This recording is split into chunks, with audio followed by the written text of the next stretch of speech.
Hello everybody, welcome back to my channel, and today I'm going to be talking about the 4th episode of Listen to Your Heart. The Bachelor presents Listen to Your Heart. So without further ado, let's get into the episode.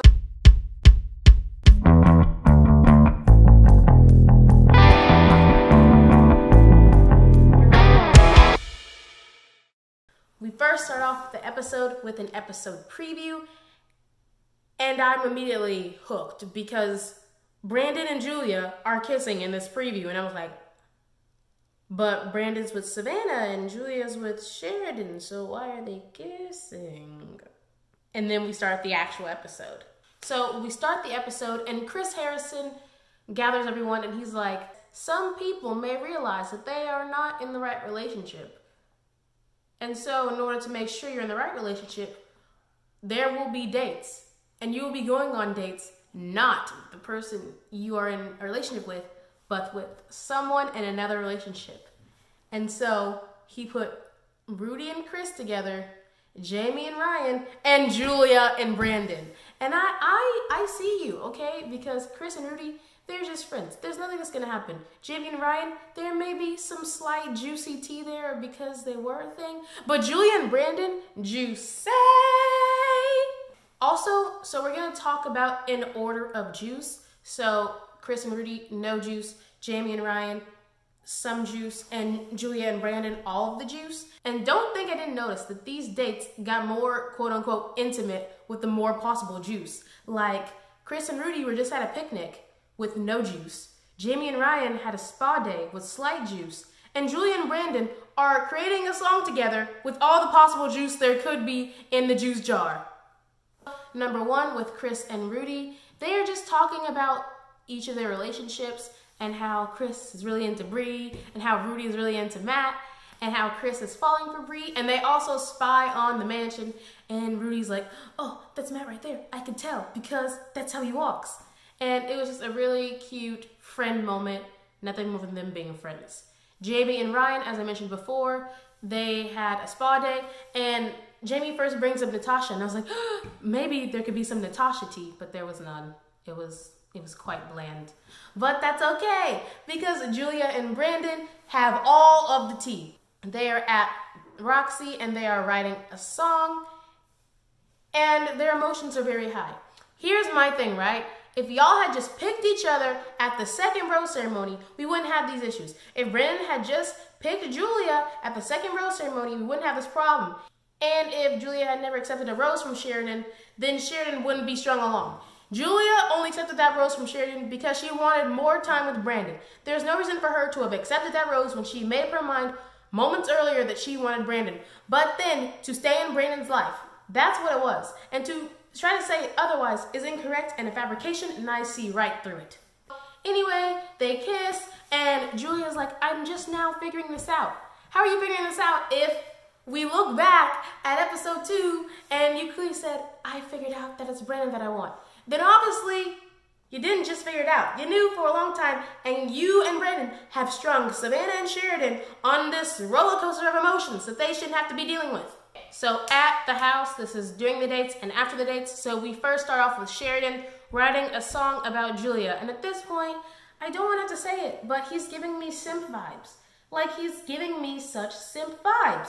Like, you can tell that Julia's into Brandon. Like, it doesn't take a rocket scientist to figure out that Julia still has these feelings for Brandon. And it's just, yeah. Because the thing is, at the beginning, Julia's like, oh, X, Y, and Z. And the way she was talking about it, it was very, very, very apparent to me that she still harbored some feelings. And if it's apparent to you that she's harboring feelings, why are you writing a song? No. You deserve better, Sheridan. That's all I'm going to say. So everyone shows up. Everyone comes back from their dates at the same time, except for Brandon and Julia. And everyone's like, where are Brandon and Julia? Shouldn't they be back with you guys? And they're like, well, we didn't see them, so we don't know. So then Julia and Brandon finally arrive after everyone else has arrived. And the first thing that happens is Julia comes in and she pulls aside Sheridan. She doesn't even pretend like it's going to be a good conversation. Like, everyone's around them like, ooh, I don't see this going well. And here's another thing of Julia being a trash person. So the first thing she says is, I'm just so sorry and so sorry. And Sheridan's like, about what? About what? Because she doesn't say what she's sorry about or what's going on. And she's telling Sheridan, oh, I just figured it out. And he's like, figured what out? And then all of a sudden she's like, Sheridan, you're being really rude to me, really mean. I was like, no, he's trying to get you to tell him what you need to tell him, because all you've said is, I'm sorry and I figured it out. You haven't said anything conducive so that he knows what you're talking about. I mean, he can probably assume, but you need to woman up and say what you're talking about. Don't hide behind I'm sorry, and don't play the victim, because Sheridan needs you to say it with your own words that you decided in episode 2 that you want to be with Brandon, but you're not going to tell him until episode 4 that you need to be with Brandon. Stop playing the victim. Ugh, yeah. So obviously, Julia tells Sheridan that she wants to be with Brandon, and at that point, Sheridan's leaving, and she's like, is that what you're gonna say? And Sheridan's like, well, what else can I do, bruh? What else can I do? You didn't pick me, you picked him, even though you picked him in the second episode, and you should have told me that, so I wouldn't have kept you on, and I could have just gone home. So he understands his self-worth, and he leaves, and I was like, yes, Sheridan, understand your self-worth, leave. And also, another thing, Jamie was talking to Sheridan before this all happened, and she was like, I can just feel that things are gonna work out for y'all. And I was like, Jamie, you don't have the best instincts, so when you say that, I can tell things are gonna hit the fan. I can tell.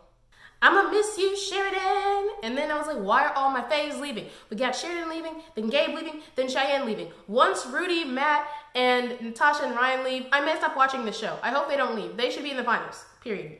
Okay, so we have to shout out to the producers, because the producers know exactly what they were doing, because while Sheridan is leaving, they are playing and blending in Sheridan and Julia singing, and it's trying to elicit an emotional response from me. And I'm like, I can see straight through your editing eyes, producers. You thought you were slick, but you're not. I see right through it. But I was just really sad because Sheridan is thinking about this relationship, and he's wondering, this never works out for me, so why am I not enough? And in my head, I'm like, no, Sheridan, you are enough. You're enough. And I hope you recognize that and realize that in the future and go forth knowing you are enough. So now let us get into the conversation that Brandon has to have with Savannah. So they first sit down, and all of a sudden he's really sugarcoating it at the beginning. He was like, oh, it was nice. My goal was to do this X, Y, and Z. But he never said until like later that, hey, I don't want to be with you anymore. I've decided that I want to be with Julia. And so, but then he tried to turn it back on her, just like Julia tried to turn it back on Sheridan, which makes me think that Brandon and Julia belong together because they're both manipulative. Remember that word, manipulative.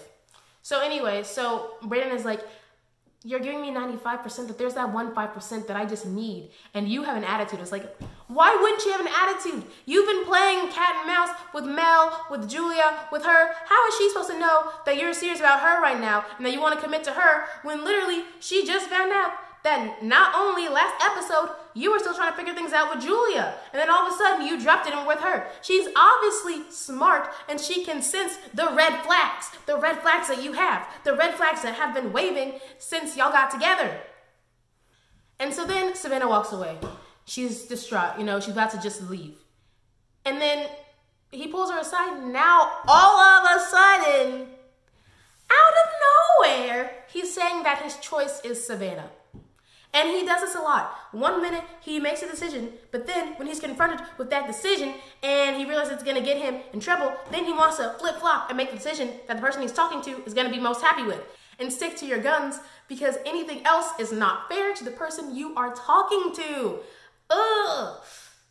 And then it just felt like more gaslighting and more manipulation, but I'm glad Savannah knew her worth and she left. And I was like, yes, Natasha, he is a player, because we saw that in the preview and I was like, wow, what a player. Okay, so we are at the next day and Julia's like, yeah, I figured it out finally. I was like, you figured it out in episode 2, be quiet. So Chris Harrison shows up. He says the performances are tomorrow. And then I think this was Julia who said this, but someone was talking about how the dates were there to reveal something. And I think Julia said it was bizarre or something. And I'm like, no, it's not bizarre. It's the producers trying to stir drama because that's what keeps the show going. Even though we would like to see a successful love story from start to finish every once in a while. You know what I'm saying? You know what I'm saying? You know what I'm saying? Okay. You know what I'm saying? Okay. Then Brandon, Natasha, Ryan, and Julia are sitting at a table, and Natasha asks Brandon a question, and Julia has her ears covered. Natasha asked Brandon, if Savannah had said she wants to stay and work it out with you, would you be with Savannah? And Brandon was like, yeah, I'd be with Savannah. Trash. Throw him in the trash. Throw him in the dumpster. Oh my gosh. He says that if Savannah had wanted to stay with him, then he would still be with Savannah, and then he'd just leave Julia to the wind, so she'd just go home. Bruh, you lead people on. But also, Natasha be getting the tea, okay? I need her as my private investigator / FBI friend. She be getting all the tea, bruh. All the tea. Okay, now we're at the Novo, and we're about to start the performances. But Natasha tells Julia what Brandon told her. Now, here's my thing, right?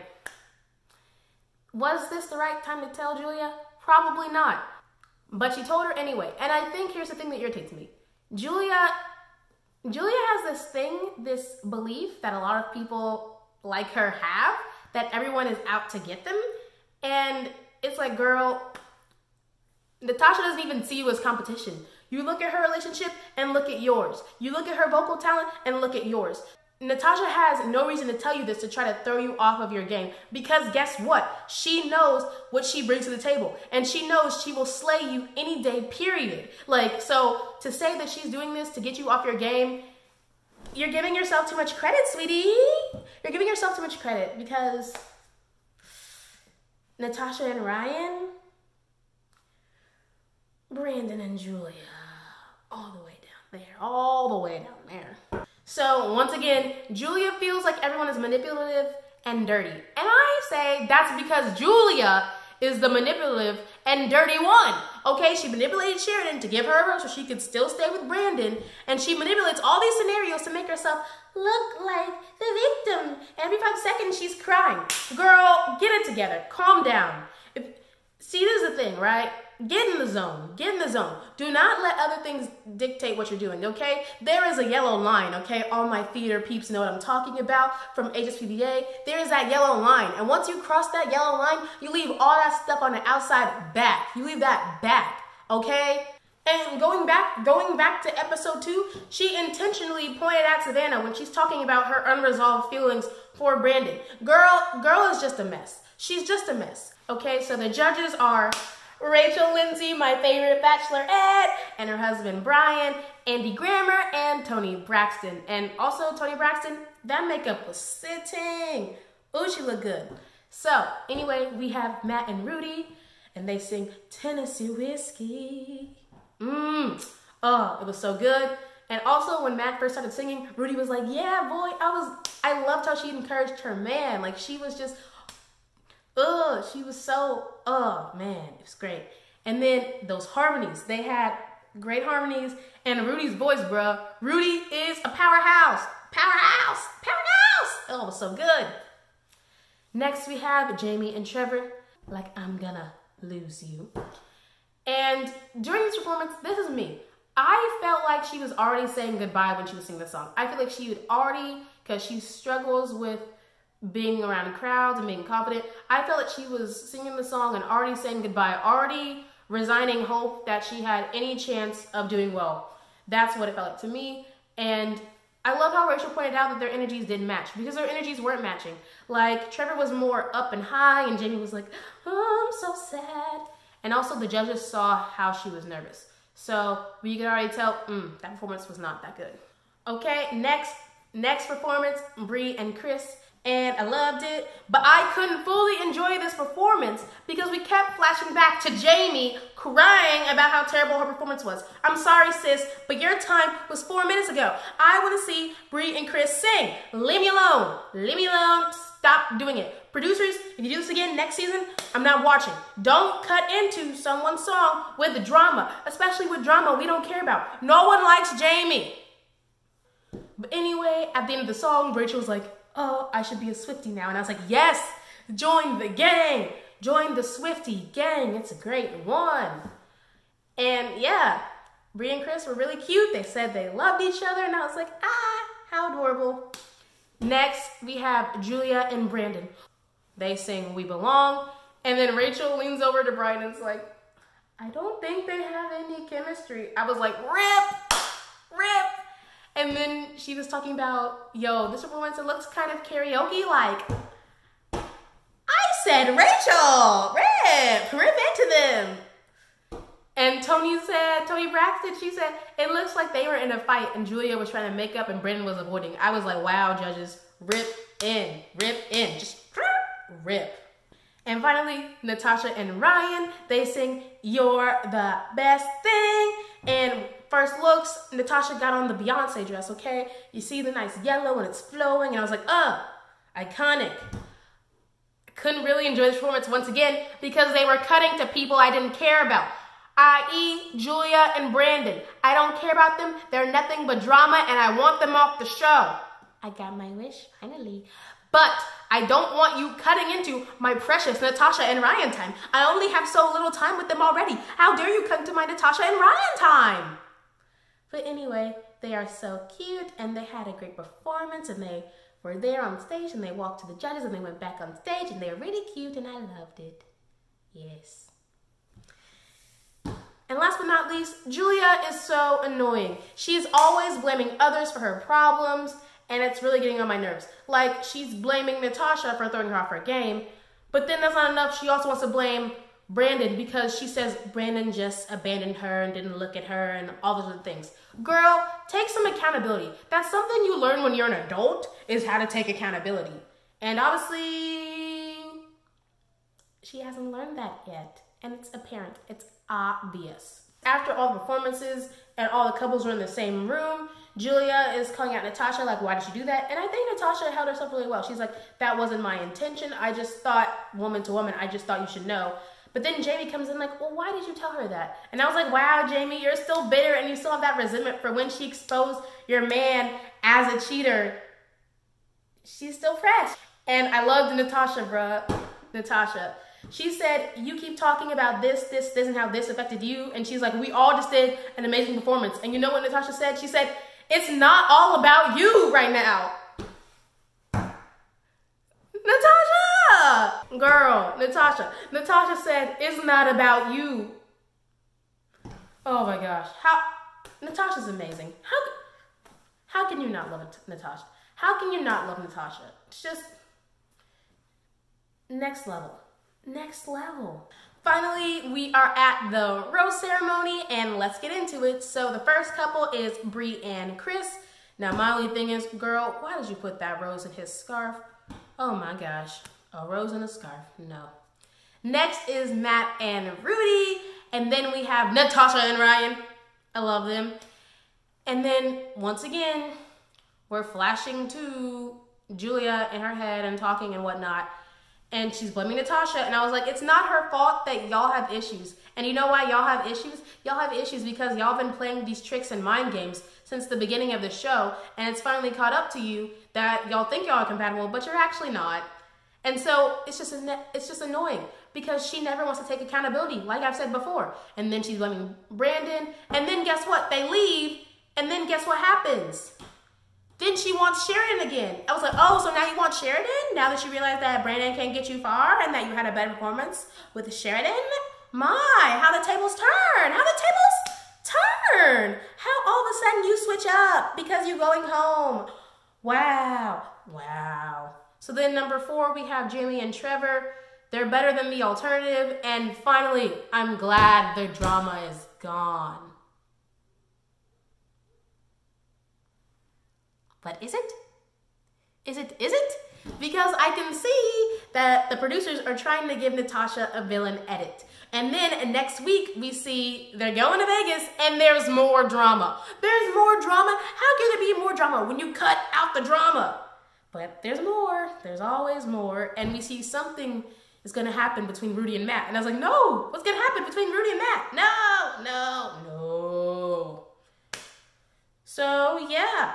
That concludes this recap and breakdown. I hope you enjoyed it. Be sure to like, comment, and subscribe, and click that bell notification so you don't miss out on when I post. And now the only thing left to say is bye-bye.